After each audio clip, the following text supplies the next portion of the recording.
This is the Voice of Louisiana Agriculture podcast for Wednesday, August 21st of 2019.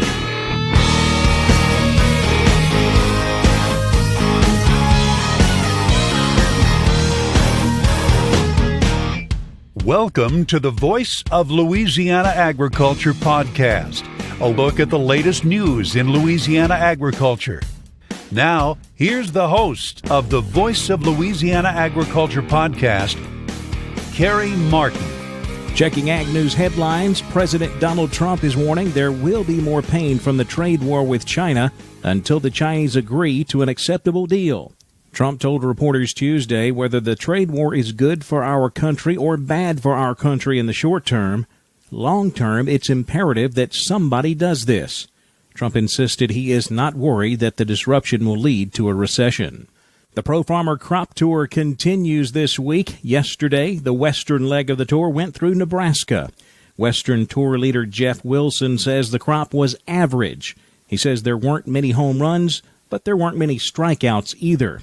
As far as soybeans are concerned, Nebraska soybeans came in below last year's results and even below the three-year average for the state. We found 1,211 pods in a 3-foot by 3-foot area. That is down 6.8% from a year ago when we had almost 1,300 pods, and it is slightly below the 3-year average of 1,218 pods. Well, a 0.6% difference. That can happen in the field. You could lose the pods out there, so it's not a big deal. The eastern leg of the tour went through Indiana yesterday. The average estimated corn yield in Indiana was 161.46 bushels per acre. That's down 11% from last year. Soybeans numbered 923.94 pods in a 3-by-3-foot square. That's off 29% from last year.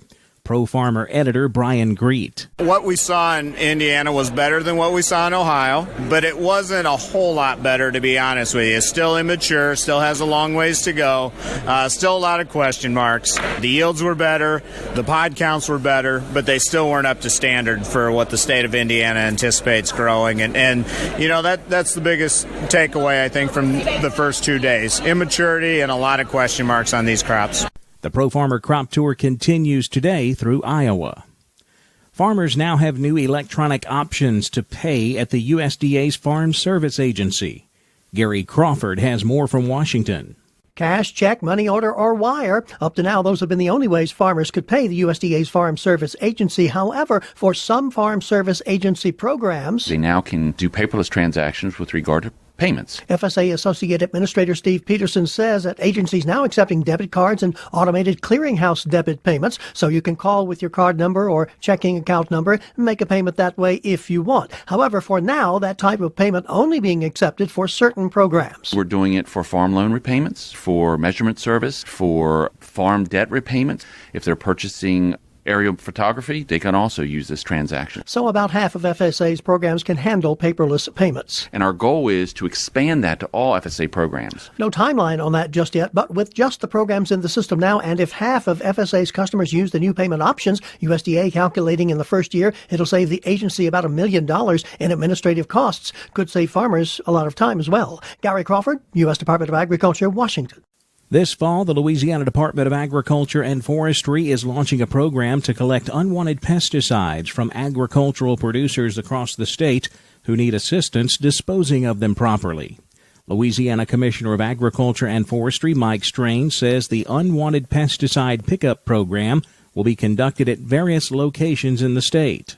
Last time we did it, we had collected 200 tons of unused pesticides, and this will be free of charge.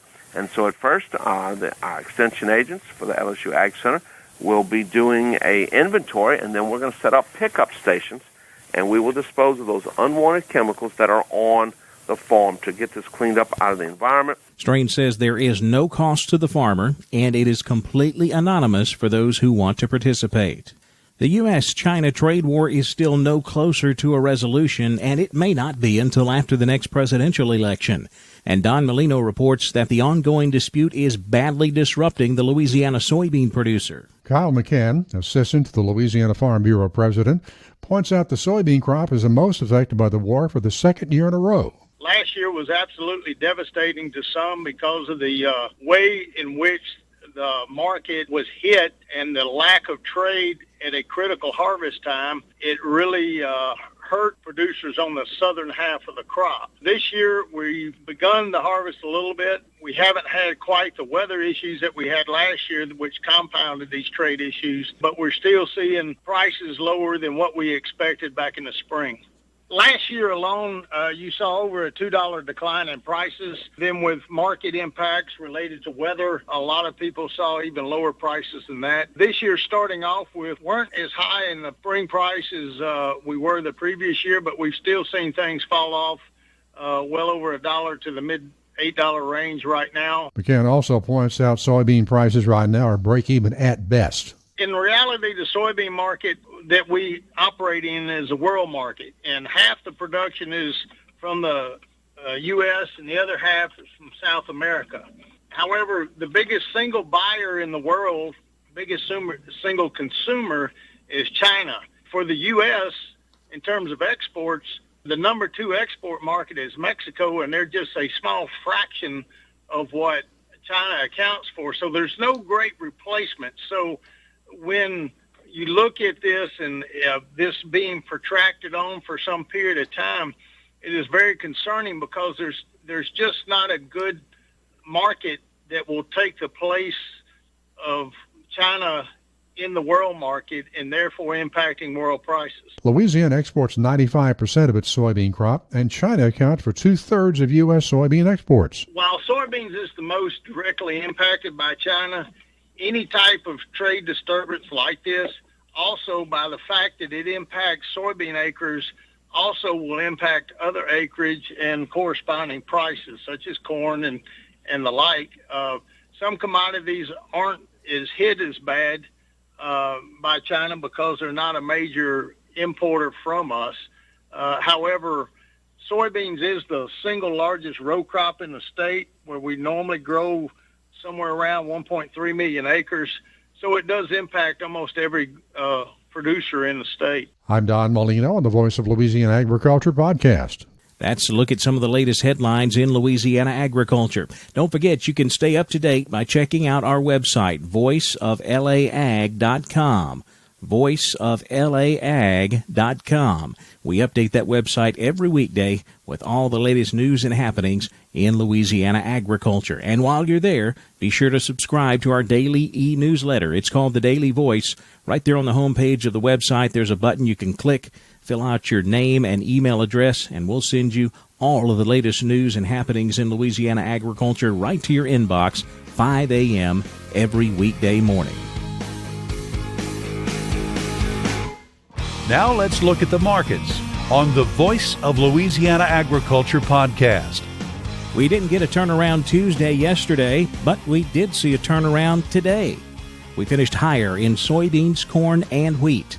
Chris Robinson is with the Cow Guy Group on the trading floor in Chicago. He says the soybean market got some technical help today. Yeah, I think part of that also, too, there's just some technical stuff going on there. I know people hate technicals, but if you look at new crop soybeans, it's in a bit of a pennant formation, and it came right down to support at around 866. Now, what's the upside to the pennant? It's about 917. So, again, if we can get something going here and get a good rally and have people talk about, the pods aren't filling, we could be, in a situation where we might get back to that 915, 916 area. So if I'm a producer, I'm going to keep that level in mind, right? Because that's the key. I think if 2019 has taught us anything, it's that when you get a price that's good, you need to move some bushels. So if we do get a recovery rally, I think you need to be ready to move bushels. September soybeans up 4 3/4, closing at 860.5. New crop November beans up 4 3/4, 873 a bushel. Corn finally turned around and had a higher close. September corn up 3 cents, 362.5. December corn up 1.5 at 370.25. September wheat up 2.5, closing at 462.5. About the only lower close we saw today was in the rice market. Mark Tall is a rice marketing specialist with the Louisiana Farm Bureau Marketing Association's Rice Marketing Office in Crowley. Well, the futures market in the last 5 trading days has moved lower to where we are today. September is now trading at around 10.94 The reason for this lower price is that no new sales are showing up at the moment, but with a reduction of field yields and possibly milling in grade qualities at jeopardy, this market will have to reassess values as the South moves into the second half of the harvest. The current long grain prices are basically unchanged at 11.100 based on a 62 over 70 number 2. Deliveries are still running August, September at the moment. Rain has delayed some harvesting over the last week, but it will get done. All eyes are on the final yields at this point, and we expect holding will take place beyond this. September rice finished 7 cents lower to close at $10.91 a hundredweight. November rice down 6, closing at $11.22. November sugar up 2 points, 25.83 cents. Now with a look at the cotton markets, here's Don Molino. Cotton futures at New York were higher in most contracts on Wednesday. The 7-day weather outlook showed little precipitation for most of Texas, but with some rains expected for the southeastern U.S. USDA will release their weekly export sales report today, showing data from the week of August 15th. At an auction of state reserves on Wednesday, China sold 10,455 metric tons of cotton, totaling just over 92.5% of the amount offered. The Cotton Index down 90 points on August 20th at $70.50 a pound. The weekly average world price, $52.22 a pound. It'll be updated today. At New York Wednesday afternoon, October cotton, $59.66 up 49. New crop December, $59.94 up 80. March, $60.65 up 57. The spot market price, $56.87 up 70. I'm Don Molino on the Voice of Louisiana Agriculture podcast. No fed cattle sales so far this week. The online fed cattle auction on Wednesday reported no sales as well. Asking prices in the country, $110 in the south, slightly higher as you move up north. Of course, the feedlots trying to raise live cattle prices after a $5 drop last week. The packers are definitely in the driver's seat. They're making over $300 a head with this current market situation. Cattle futures moved higher on Wednesday. August live cattle up 87 cents, 102.67. The December contract up 47 at 105.30. September feeder cattle up $1.57, closing at 135.30. October feeders up 90 cents, 134.55. Each year, the Delta Farm Press sponsors the High Cotton Award, and I personally would like to see a Louisiana cotton producer win it this year. So what exactly is the High Cotton Award? Well, we'll check in with Ron Smith. He's content director for the Delta Farm Press. He'll tell us all about the High Cotton Award and how you or someone you know can apply for it. That's coming up next. Ron Smith with the Delta Farm Press on the Voice of Louisiana Agriculture podcast.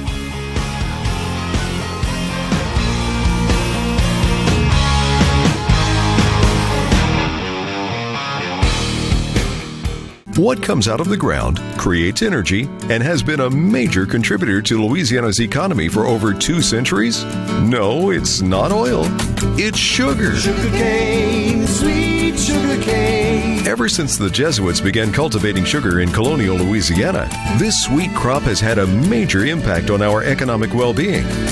Each year, our sugarcane industry creates an economic boon of nearly $3 billion for the Bayou State. This vital business engine supports fuel and fertilizer distributors, tractor and automotive dealerships, supermarkets, and more than 15,000 Louisiana jobs. The sugar industry also benefits research universities and schools, banks, and insurance agencies. Sugarcane, sweet sugarcane. The Louisiana sugarcane industry, helping empower the people of Louisiana for more than 220 years. Louisiana Sugar, making life sweeter, naturally.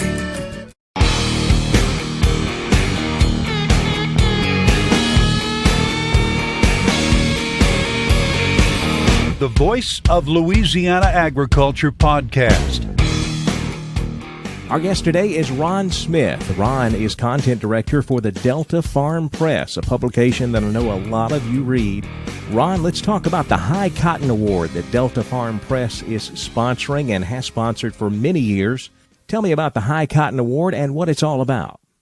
probably about 25 or maybe even longer than that years ago, we decided that farmers are blamed a lot of times for a lot of environmental issues that they really aren't guilty of. We, having worked with farmers a long time, understand that they are probably the best stewards of anybody in the country. So we wanted to create an award that would recognize the conservation and the sustainability efforts that farmers make growing cotton.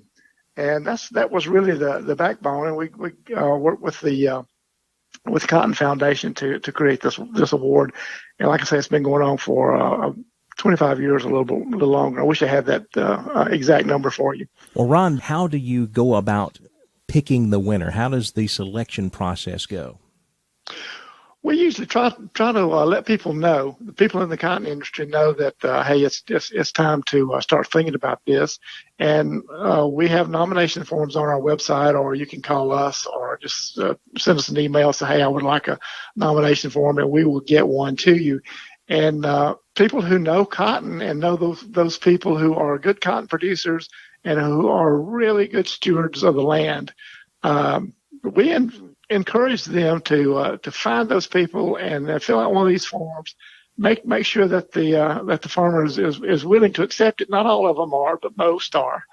And then just start working on the form and concentrate on those stewardship items. Those are the most important thing.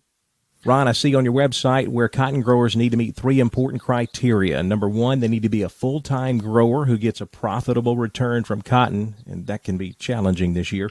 The nominee needs to produce cotton of consistent high quality, and the nominee must use environmentally sound production methods while producing a high-quality, profitable cotton crop. So it looks like you're looking for the cream of the crop. That's absolutely true. We've done this for a long time, and every year I'll think, we can't find another cotton farmer who will be this good, and we always do. And they're always good producers. They're all full-time cotton farmers. They produce good quality, and as you said, sometimes it's harder to make a profit out of it some years than it is others.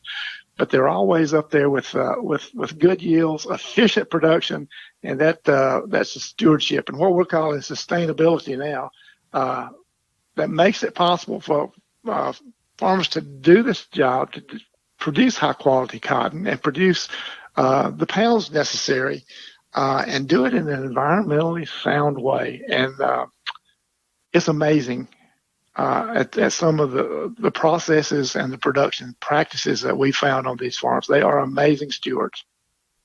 Ron, do you give just one award, or is it a regional award? Do you have multiple awards? It's a regional award. We have four different regions: the Southeast, the Delta, the Southwest, and then the Far West, which is California and Arizona. And of course, those regions have different climates and different production practices, but that sustainability and the farmers, really his loyalty to the land is one thing that we have found cuts across any region. What do winners get? What's the award for winning the High Cotton Award? Well, one of the first things is that we take them into, now it is the Mid-South Farm and Gin Show. We have an awards breakfast there, and we invite them to that breakfast, present the award to them, and it's really a really unique award. We have a bronze sculptured a cotton bowl. It's a beautiful piece of art, and it's also heavy. And they can take that home with them and put it on their mantle or on their desk, and it has become one of the symbols I think in the cotton belt of somebody who's done a fine job growing cotton and growing it sustainably. Ron, it looks like the deadline is coming up quick, August 31st. So if a producer or someone who knows a producer who they feel like would be a good candidate for this award wants to apply, how do they do that? Contact somebody with Farm Press. Look on our website. There should be a page there that will have forms to fill out. If not, you can call anybody on staff at Farm Press. Go to our farmpress.com, deltafarmpress.com. Contact me, Ron.Smith at farmprogress.com. We'll get a form to you. But just be in touch with us. Touch base with some of your generals. They should know about the program. Your extension people, your cotton specialists. Find those good growers and let some of us know, and we'll find a way to get them nominated. Ron.Smith at farmprogress.com is an email address you can use, or check out the Delta Farm Press website. You'll find a nomination form there as well. Thanks so much for your time, Ron. I really appreciate it. Thank you. We do appreciate you mentioning our program. We're very proud of it. It's one of the most fun and I think exciting things that I have done for many years. It's a great opportunity. That'll wrap up the Voice of Louisiana Agriculture podcast for Wednesday, August 21st of 2019. We'll see you tomorrow, but in the meantime, be sure to connect with us on social media. Our handle is @VoiceOfLAAg on both Facebook and Twitter. Look us up @VoiceOfLAAg. We'll see you tomorrow on the Voice of Louisiana Agriculture podcast. Thanks for listening to the Voice of Louisiana Agriculture podcast. This podcast is produced by Kerry Martin and the Louisiana Farm Bureau Federation. For more information, be sure to check out our website, voiceoflouisianaagriculture.org and lafarmbureau.org.